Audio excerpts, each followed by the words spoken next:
সম্পূর্ণ ভুল। শুধুমাত্র ভায়েল সাউন্ডের পূর্বেই এন বসবে। আবারও খেয়াল করুন কি বললাম, sound not letters. Sound is the correct one. সাধারণত ইংরেজি ভাষার উচ্চারণ প্রণালী নির্ধারিত হয় মনোথং ও ডিপথং এর সাহায্যে, কিন্তু আমরা অতটাও জটিল কনসেপ্টে যাব না।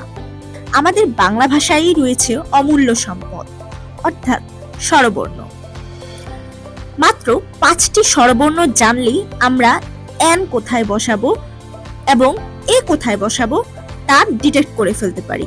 স্বরেয়, স্বরায়া, রস্বই, দীর্ঘই, এ এবং ও, এই 5টি স্বরবর্ণের সাহায্যে এন এর ব্যবহার আমরা খুব সহজেই শিখে ফেলতে পারি। চলুন কিছু উদাহরণ দেখে নেওয়া যাক। অরেঞ্জ।